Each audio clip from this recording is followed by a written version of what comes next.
we will start our next session and I invite Dr. Adnan Bhavani to moderate the session. Dr. Adnan Bhavani, please. Alhamdulillah Rabbil Alameen wassalatu wassalamu ala Sayyidil Mursaleen. Amma baad, fa'auzu billahi minash shaitanir rajeem. Bismillahir Rahmanir Rahim. Dear respected Dean, Chairperson, PIMA members, all the guests, students, PGs, Assalamu alaikum and good afternoon. My name is Dr. Adnan Bhavani, working as a professor of medicine in Israel University Hospital. So it is a great pleasure for me to standing here as a moderator of this session, that is Hepatitis C virus, how to treat it as a primary care. So we all know that million of pupils has been suffering from Hepatitis C virus in the worldwide, and Pakistan is bearing the second largest burden of Hepatitis C virus in the world, and the prevalence of Hepatitis C virus as an average is 4.8%. That is very huge. So this microscopic organism, it does not cause physical problem like chronic hepatitis, cirrhosis, like hepatocellular carcinoma, hepatic encephalopathy, but it can cause the mental and a social problem as well, and a huge financial problem as well if we will not treat it in the early case. So without wasting the time, I would introduce my panel of experts today. Our first panel of experts is a dean and the chairperson of medicine department in the Liaquat University Medical Health Science, Professor Imran Ali Sheikh. So please come and have a seat.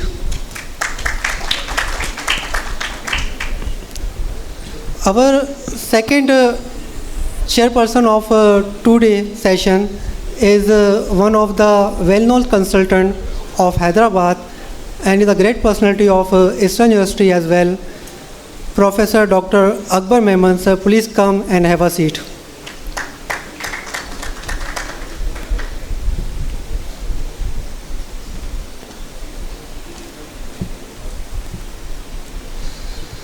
Now it would personally be a great honor for me to calling upon the stage my mentor, the only speaker of today's session. He is the renowned gastroenterologist and hepatologist, not in Hyderabad, not in Pakistan, but all Asia Pacific.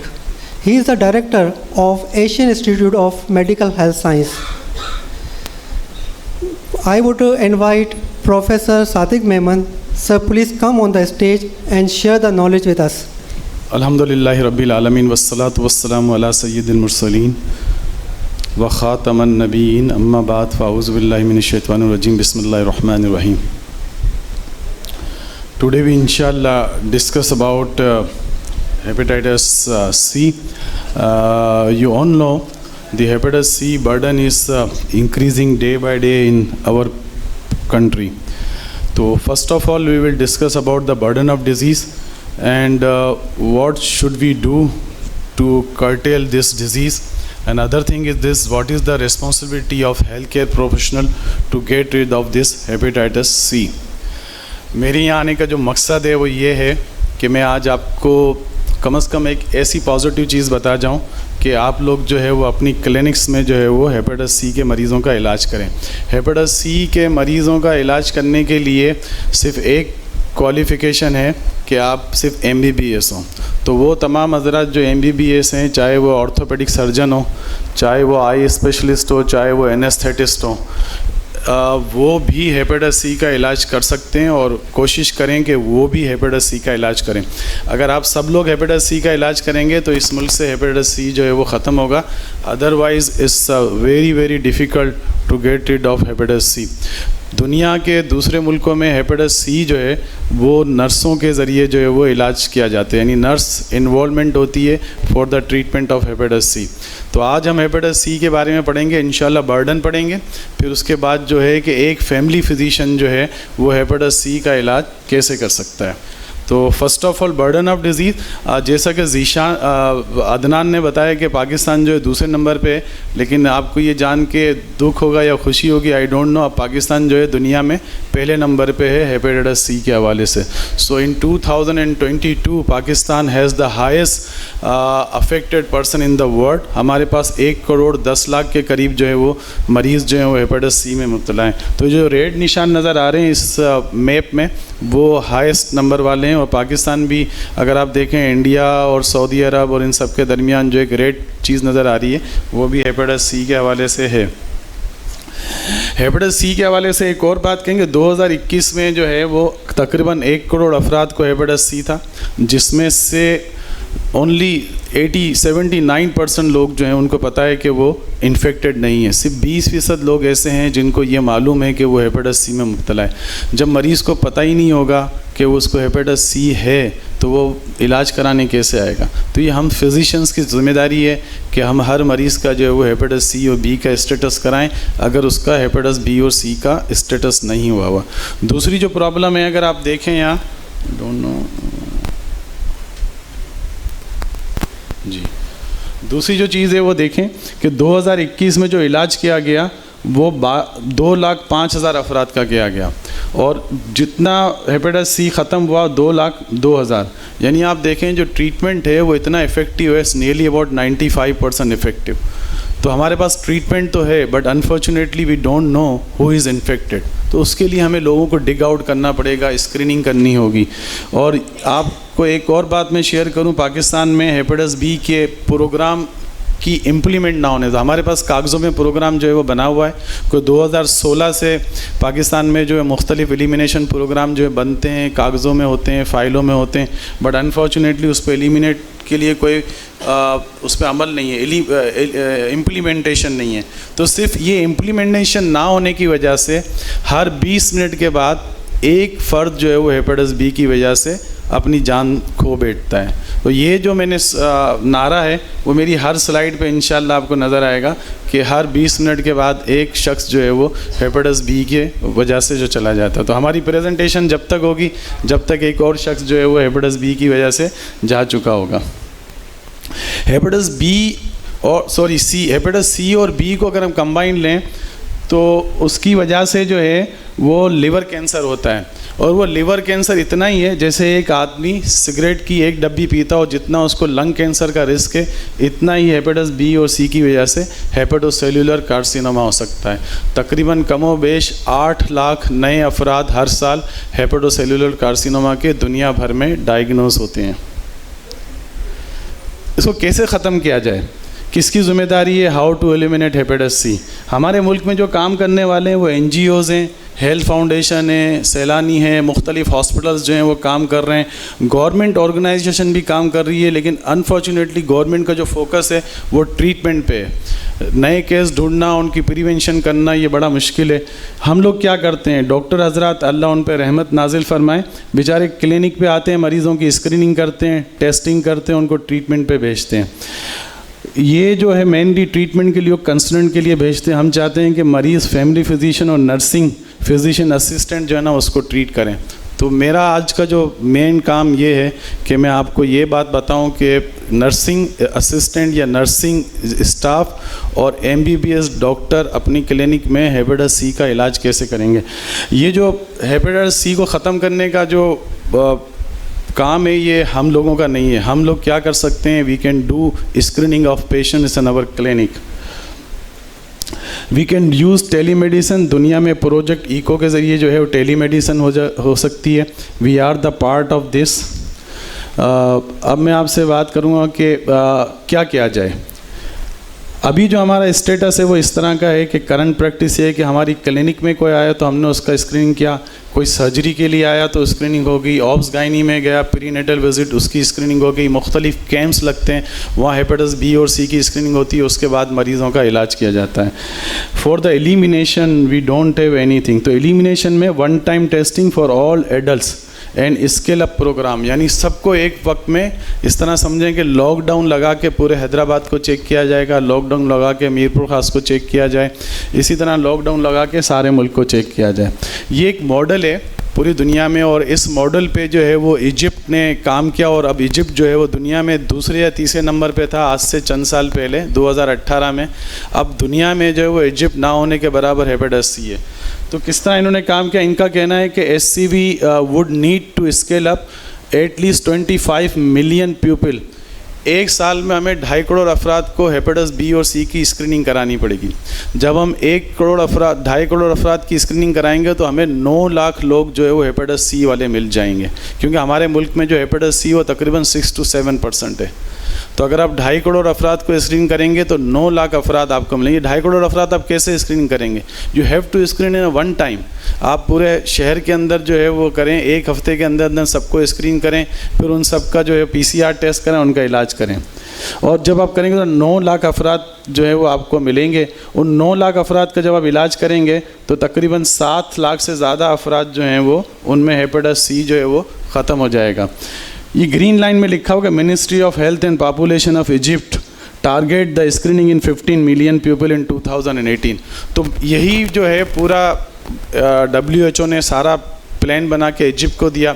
Egypt ने बजाय इसके कि 15 करोड़ मतलब ये 2.5 करोड़ की जगह जो है, जैसे इन्होंने कहा 2.5 करोड़, तो 1.5 करोड़ अफराद की जगह उन्होंने 2 साल में 5 करोड़ अफराद को जो है वो स्क्रीन किया। उसके नेक्स्ट ईयर उन्होंने 5 करोड़ और कर दिया। तकरीबन 3-3.5 साल में 10 करोड़ अफराद जो हैं वो इजिप्ट की पॉपुलेशन है, तो सारी पॉपुलेशन को स्क्रीन करके सबका इलाज कर दिया। Now in Egypt, previously Egypt में 10% के करीब जो हेपेटाइटिस सी था, अब इजिप्ट में वो तकरीबन लेस देन 1% हेपेटाइटिस सी है। तो हेपेटाइटिस सी एक्चुअली फैलता क्या है, एक मर्द से एक साहब से दूसरे साहब में, यानी पर्सन टू पर्सन। तो हमें पहले पर्सनस को आइडेंटिफाई करना पड़ेगा और उसको ख़त्म करना पड़ेगा, तभी हम जो है वो जाएंगे। तो हम कैसे करेंगे? हम जैसे सपोज़ करें हर साल अगर 2.5 करोड़ अफराद का मुआयना करते हैं, स्क्रीन करते हैं, तो हमारे पास जो है वो ये जो ग्रीन लाइन है ये डायग्नोज होंगे 9 लाख। जब हम ट्रीट करेंगे तो 7 लाख को फ़ायदा होगा। तो हम हर साल करते रहें 2025 तक, तो कमोबेश जो है वो हम 8-10 साल में 40 से 50 लाख अफराद का जो इलाज कर देंगे। तो हमारे जो पूल है हमारा 1 करोड़ का, उसमें से 50 लाख कम हो जाएंगे। जब 50 लाख कम हो जाएंगे तो बीमारी जो है वो फैलना भी कम हो जाएगी। अभी आपको हैरत होगी, हर साल तकरीबन 2,38,000 नए केस जो है वो हमारे हेपेटाइटिस सी के पूल में दाखिल होते हैं, और हर साल हम कितने लोगों का इलाज करते हैं? 2,05,000 का। जो हमारी दवाइयाँ बिकती हैं हेपेटाइटिस सी की, उससे जो एस्टीमेट है वो तकरीबन 2 लाख अफराद जो है वो इसका इलाज लेते हैं, और तकरीबन 2.5 लाख नए अफराद जो इसमें शामिल होते हैं। तो हमारे मुल्क से हेपेटाइटिस सी तो ख़त्म होने का नाम ही नहीं लेगा, तो चलता ही रहेगा। जब 2,30,000 आ रहे हैं और 2 लाख माइनस करते जा रहे हैं, तो ज़रूरत इस अमर की है कि सबकी स्क्रीनिंग कराई जाए। What is the role of the doctor? हम लोगों का क्या काम है? ये तो गवर्नमेंट के काम है, लेकिन हम क्या कर सकते हैं? हम अपनी हॉस्पिटल में स्क्रीनिंग करें, रिफ्लेक्स पॉइंट ऑफ केयर बनाएं, यानी एक ही जगह जैसे ही मरीज़ हमारे पास आए हम उसका फ़ौरन SCV RNA कराएं और ट्रीटमेंट लिंक करें। Need to some training and mentoring monitoring of the disease और treatment of the adolescent and children up to 3 years तक भी हम इलाज करते हैं। एलिमिनेट लॉस, जो सबसे बड़ा प्रॉब्लम है, eliminate loss between the positive screening test and the linkage to care. जिसका पॉजिटिव टेस्ट आ जाए वो फिर मरीज़ हमारे हाथ से जो है जाना नहीं चाहिए। और उसके बाद जो है post SVR monitor for the री इन्फेक्शन, फिर हमें उसको मरीज़ को दोबारा इन्फेक्शन के लिए देखना है। तो कुछ नई मशीनें आ गई हैं। पहले PCR कहा जाता था कि जी 1 हफ्ते में होगा, अब नई मशीन्स आ रही हैं। We have establish this new machine at our hospital, so we have the facility of same day PCR। तो हमारे पास जब मरीज़ आते हैं हेपेटाइटिस सी के, हम उसी दिन PCR करते हैं और उसी दिन जो उसका इलाज करते हैं। ये मशीनें अब आस्ते आस्ते जो हैं पूरे मुल्क में इंशाल्लाह विद इन फ्यू मंथ्स जो है वो अवेलेबल हो जाएंगी। हमें क्या करना चाहिए? When we see a patient with hepatitis C we have to go for the SCV PCR testing. Testing के बाद जो है उसको लिंकेज करना है फॉर केयर। उससे पहले जो है हमें क्या देखना है, जो भी मरीज़ हमारे पास आए हेपेटाइटिस सी का, उससे पहले जो है वो हमें CBC करानी है, एक LFT कराना है, एक किडनी का टेस्ट कराना है, एक अल्ट्रासाउंड कराना है और वायरल लोड कराना है। अगर ये हेपेटाइटिस सी के जो पॉजिटिव टेस्ट है इनके अगर हम ये टेस्ट करा लें तो ऑलमोस्ट जो है वो हमारा सारा काम हो जाता है। तो सिंपली ये कि ब्लड CP, LFT, क्रेटिनिन और वायरस का लोड करा के आप इसको इलाज के लिए भेज सकते हैं। हमें कभी प्रॉब्लम जो होती है वो ये होती है कि मरीज़ को सिरोसिस है या नहीं। अगर सिरोसिस हैं तो उसके और भी टेस्ट हैं, जैसे FIB-4 टेस्ट है। FIB-4 बहुत ही आसान टेस्ट है, इसमें हमें एज चाहिए होती है, AST चाहिए होती है, ALT और प्लेटलेट्स। तो अगर आप नेट पे जाके FIB-4 डालें तो ये आपसे 3 चीज़ें मांगेगा, ये आप इन तीनों चीज़ें इसमें डाल दें तो आपको जो है वो ईजीली जो है मरीज़ का पता चल जाएगा कि उसको सिरोसिस है नहीं। अगर स्कोर 3.26 से ज़्यादा है तो ये मरीज़ जो है वो इस्टेब्लिश सिरोसिस के साथ है।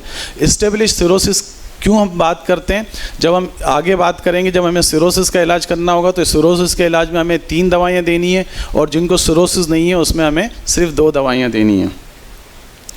A brief examination of the patient, जब भी हमारे पास आए पेशेंट हमें एक ब्रीफ एग्जामिनेशन करना है। हमें सिर्फ ये देखना है कि उसको असाइटिस तो नहीं है, पीडल एडिमा तो नहीं है, जॉन्डिस तो नहीं है, सीवियर एनीमिया तो नहीं है। तो ये चीज़ें हमें उसको देखनी होती हैं। तो हमें ये देखना होता है कि मरीज़ को डीकम्पनसेटेड लिवर डिजीज़ तो नहीं है, यानी लिवर फेलियर तो नहीं है। अगर लिवर फेलियर नहीं है तो वो मरीज़ हम बड़ी ईजीली अपनी क्लिनिक पे ट्रीट कर सकते हैं। अल्ट्रासाउंड में हमारे पास कुछ क्लूज़ मिल जाते हैं, यानी अल्ट्रासाउंड जब आप कराते हैं तो उसमें कुछ आपको आइडिया मिल जाता है इस मरीज़ को सिरोसिस है या नहीं।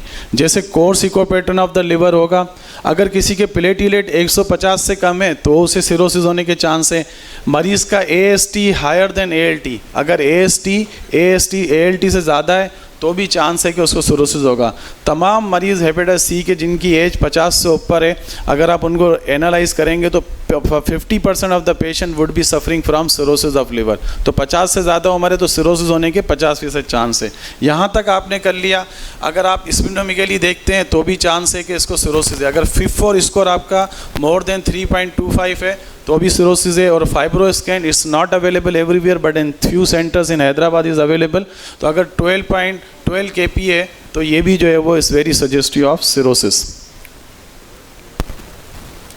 Treatment and when to refer, कौन से मरीज़ जो हैं वो एक फैमिली फिजिशियन को जो है वो रेफ़र करने, वो तमाम मरीज़ जो डीकम्पनसेट सिरोसिस के साथ हैं, जिनको हेपेटाइटिस B को इन्फेक्शन है, जिनको पहले ट्रीटमेंट दिया है और उससे फ़ायदा नहीं हुआ, एंड स्टेज रीनल डिजीज़ वाले हैं, लिवर के अंदर कोई मास आ जाए, प्रेगनेंसी आ जाए, या वो मरीज़ जिनको लिवर ट्रांसप्लांट हो, इन मरीज़ों को एक फैमिली फिजिशियन ट्रीट नहीं करेगा।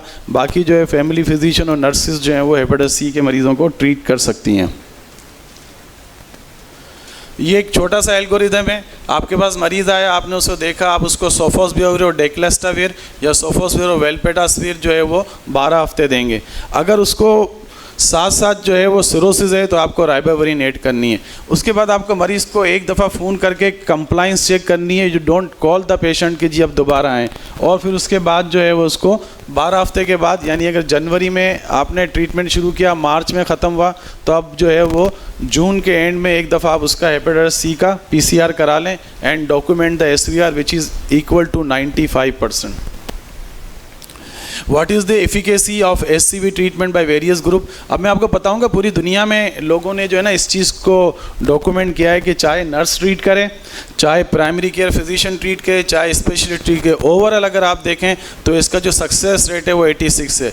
जो नर्सिस ट्रीट कर रही हैं तो 90% सक्सेस रेट है, प्राइमरी केयर फिजिशियन ट्रीट कर रहे हैं तो 87 और कंसल्टेंट ट्रीट कर रहे हैं तो 84। तो ये ओवरऑल अगर आप देखें तो is a very effective treatment. Basically बात ये नहीं है कि नर्सें ट्रीट करें या कंसल्टेंट ट्रीट करें, the importance is that the drugs is very very effective. So hepatitis C treatment is now as H. pylori treatment. तो जो लोग H. pylori ट्रीटमेंट जानते हैं उनके लिए ज़रा सी भी मुश्किल नहीं होनी चाहिए, चाहे वो न्यूरो सर्जन हो, न्यूरो फिजिशियन हो, एनेस्थेटिस्ट हो, आई स्पेशलिस्ट हो, सर्जन हो, सब हेपेटाइटिस C का जो भी मरीज़ आए कोशिश करके PCR करा के उसको सॉफ्ट डेक्ला या सॉफ्ट राइबा ज़रूर दें। तो हमारे पास जो ट्रीटमेंट है, अगर आपके पास मरीज़ पहली दफ़ा आता है जिसको हम नाइफ कहते हैं, नो सिरोसिस है, ट्रीटमेंट उसको देना है 12 हफ्ते का। एक सोफोस्बियोविर देनी है 400 मिलीग्राम डेली, डेक्लास्टाविर जो है वो 60 मिलीग्राम डेली 12 हफ्ते। सोफोस्बियोविर और वेल्पटास्विर जो है वो 400 और 100 देनी, ये दूसरा ऑप्शन है। तो दोनों में से कोई भी ऑप्शन जो है वो आप ट्रीटमेंट का उसको दे सकते हैं। If the patient is cirrhosis, अगर आपके पास मरीज सिरोसिस और पहले भी इंटरफेरॉन राइबाविरिन ले चुका है या सॉफ राइबा ले चुका है, इन लोगों को आपको 12 हफ्ते ट्रीट करना है। सोफोस्बियोविर, डेक्लास्टाविर दवाएं तो दो वही हैं, इसके अलावा राइबाविरिन आपको देनी है 800 के करीब मिलीग्राम पर डे या 1200 तक, इस depends upon the weight. Sofosbuvir, velpatasvir and ribavirin ये देनी है आपको 12 हफ्ते अगर मरीज़ को जो है वो कॉम्पनसेटेड सिरोसिस है। हम ये कहते हैं कि नर्सेज और MBBS डॉक्टर या जनरल फिजिशियन डीकम्पनसेटेड मरीज़ों का इलाज ना करें जिनको सिरोसिस के साथ असाइटिस हो गया हो, अपर GI ब्लीड हो, बिलिरुबिन 2 से ऊपर हो, लिवर में मास हो या हेपेटिक इनकेफेलोपैथी हो चुकी हो, तो उनका इलाज ना करें, बाकी जो है वो सबका इलाज करें, उनको जो है रेफ़र करें। अगर किसी मरीज़ को सिरोसिस और राइबाविरिन नहीं दे सकते तो उनको सोफोस्बियोविर, डेक्लास्टाविर या सोफोस्बियोविर, वेल्पटास्विर जो है वो 6 महीने तक आपको देना पड़ेगा। अब हम केस कर लेते हैं, अगर आप थोड़ा सा इंटरेस्ट लेंगे तो 2 मिनट में हमारे ये केस हो जाएंगे। हमारे पास एक पेशेंट है 32 years old lady, first come to your clinic with positive test for SCV, antibodies positive. She had test done 1 year ago for perinatal visit and currently she is not pregnant and she is not vaccinated against hepatitis B. What test you would perform? आप क्या test करेंगे इस lady के? Simply LFT करेंगे हम इसका, और blood CP करेंगे, अल्ट्रासाउंड करेंगे, अगर FIB-4 हो सकता है या फाइब्रो स्कैन हो सकता है, और PCR। तो ये इसके टेस्ट हैं। हीमोग्लोबिन इसका नॉर्मल है, प्लेटिलेट 250 है, ALT 119 है और AST 60 है। तो इसका मतलब है कि इसको सिरोसिस होने के चांस कम है because his ALT is higher than AST। तो और F1 डिजीज़ है और SCV पॉजिटिव है। So what is the ideal treatment for this lady? इसको क्या देंगे, कोई एक बता दे? वेरी गुड, सॉफ और डेक्ला 6 महीने तक हम इनको देंगे। इसको B की वैक्सीन कराएंगे, हेपेटाइटिस B की वैक्सीन देंगे।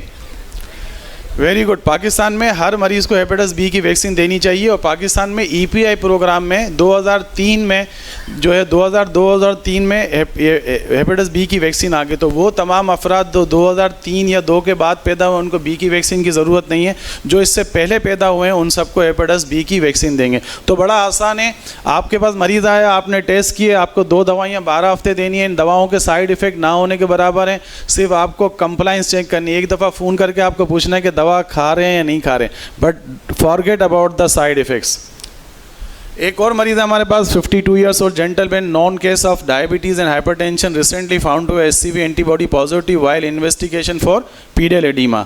What test you will perform? आप सबको पता है, haemoglobin, WBC, platelet, ALT, AST, ultrasound, और ये सारे टेस्ट हमने करा लिए। हीमोग्लोबिन नॉर्मल है, प्लेटिलेट 103 है। मैंने कहा था प्लेटिलेट 150 से कम होंगे तो हम क्या सोचेंगे? Cirrhosis of liver. और इसमें अगर आप देखें AST इज़ 170 है और ALT जो है वो 109 है। तो AST is higher than ALT, तो ये भी क्लू है टुवर्ड्स सिरोसिस के लिए। अल्ट्रासाउंड में उन्होंने कहा है कि कोर्स इकोटेक्चर है और इंजार्ज लिवर है, और हमने जो फाइब्रो स्कैन कराया वो भी हमें कहता है कि F4 फाइब्रोसिस है, और FIB-4 जो हमने कैलकुलेट किया फ्रॉम द नेट वो 3.29 है। मैंने कहा था 3.2 से ऊपर हो तो सिरोसिस है। तो ये सिरोसिस है। इसमें क्या फ़र्क होगा ट्रीटमेंट में? पहले से सॉफ्ट डेक्ला और क्या ऐड करेंगे इसमें? राइबाविरिन। Very good. तो हम इसको सॉफ्ट डेक्ला देंगे 12 हफ्ते, और साथ साथ राइबाविरिन 800 to 1200 मिलीग्राम 12 हफ्ते, या अगर सॉफ्ट और वेल्पटास्विर देंगे तो उसके साथ जो है वो राइबाविरिन है। सोफोस्बियोविर और वेल्पटास्विर और सोफोस्बियोविर और डेक्लास्टाविर में बहुत ज़्यादा फ़र्क नहीं है, ओनली 4 to 5% SVR का फ़र्क है, लेकिन कॉस्ट जो है वो तकरीबन 2 से 3 गुना का फ़र्क है। Sof dacla is cheaper than the sof velpatasvir. आगे चलते हैं। अगर राइबाविरिन नहीं दे सकेंगे तो इनको हम 6 महीने इन 2 दवाइयों से ट्रीट करेंगे। ये एक और मरीज़ है, 58 years old gentleman, presenting for the previously treated for sof dacla and riba 3 months, now come to with the abdominal excessive distension after meal, mild pilar edema, और एग्जामिनेशन आपने किया तो आपको लगा कि क्वेश्चनेबल एसाइटिस है। What test you will perform? You will perform blood CP, LFTs, creatinine और ultrasound abdomen. काफ़ी आसान टेस्ट हैं। हीमोग्लोबिन जो इसका 12 है, प्लेटिलेट 96 हैं, बिलिरुबिन 1.8 है, AST जो है वो 185 है, ALT जो है उससे कम है। तो ये is very suggestive of cirrhosis, और इसका लिवर भी स्मॉल है अल्ट्रासाउंड में, इसके अलावा इसको असाइटिस भी है। तो इस मरीज़ को क्या करेंगे हम, फैमिली फिजिशियन इस मरीज़ को क्या करेंगे, इलाज करेंगे या रेफ़र करेंगे? Very good. तो हम इसको रेफ़र करेंगे टू द फिजिशियन, और अगर लिवर स्पेशलिस्ट अवेलेबल है तो उसके पास ही भेज सकते हैं, वरना फिजिशियन जो FCPS मेडिसिन है they are fair enough to treat this patient. So ये एक एल्गोरिदम है, थोड़ा सा बिजी एल्गोरिदम है, लेकिन ये आप अपनी क्लिनिक पे ज़रूर रखें। मैं आप सबके लिए लेके आया हूँ, और वो तमाम अफराद जिन लोगों जो फैमिली फिजिशियंस हैं या क्वालिफाइड नर्सेज हैं, आपके लिए मैंने जो है ये सेशन जो आपने अटेंड किया है तो उसका एक सर्टिफिकेट है। आप अपनी क्लिनिक में ये सर्टिफिकेट है, you have been trained to treat hepatitis C. तो आप लोग ट्रेंड हो गए। हमारी जो PSSLD है वो पूरी दुनिया में पूरे पाकिस्तान में इस तरह के सेशंस कराती है, फैमिली फिजिशियंस को ट्रेन करती है, और ट्रेनिंग के बाद जो उनको सर्टिफिकेट देती है कि they should train, and if they have any problem they can contact with us. तो ये हमारा जो है वो मार्केटिंग है। इनसे अगर आप इनसे बात करेंगे, if you have any problem they will आपकी किसी भी एक डॉक्टर से बात करा देंगे, और आप अपने मरीज़ के बारे में उसी वक्त जो है वो या कुछ घंटों के बाद जो है उनसे बात कर सकते हैं। मैं उमन व्हाट्सएप पे अवेलेबल होता हूँ, और मैं जो है वो दूसरे दिन या उसी दिन जो है वो जवाब देता हूँ। और ये सर्टिफिकेट है, अगर आप इस नंबर पे कॉल करेंगे तो ये आपको सर्टिफिकेट जो है वो अपना नाम और पूरा नाम अपना बता दें तो इंशाल्लाह हम आपको दे देंगे। You must be at least MBBS, और whether you are eye specialist इससे हमें कोई गर्ज नहीं है, but at least you have MBBS। Every MBBS should treat hepatitis C. तो ये डिलीवर करेंगे हम, केयर डिलीवर करेंगे तो हमारे मुल्क से जो वो हेपेटाइटिस सी जो है वो ख़त्म होगा। Thank you very much. और ये नंबर मैं दोबारा लगा देता हूँ, और मेरे हाथ में जो है वो एल्गोरिदम भी है और 2 सर्टिफिकेट भी हैं। तो जो इंतज़ामिया है मैं उनको दे दूंगा ये सर्टिफिकेट, जो जिसको भी देना चाहें। ये 2 सर्टिफिकेट हैं, वो अपना नाम लिख लें। और ये एल्गोरिदम है हमारे पास तकरीबन 15 से 20। तो जो फैमिली फिजिशियंस हैं वो एल्गोरिदम ज़रूर लेके जाएं, और अपनी क्लिनिक में आपको मैं सिंपली ये कहूँगा, अल्लाह के वास्ते इलाज करें। मरीज़ को हेपेटाइटिस सी है उसको जाने ना दें, उसका PCR कराएँ, और उसको दूसरे दिन बुला के तीसरे दिन बुला के इलाज ज़रूर करें। कोई मसला हो नंबर पर बात करें, हमसे बात करें, हम आपकी पूरी रहनुमाई करेंगे। But treat hepatitis C, we want to get rid of this disease from Pakistan. Thank you very much. अस्सलाम वालेकुम।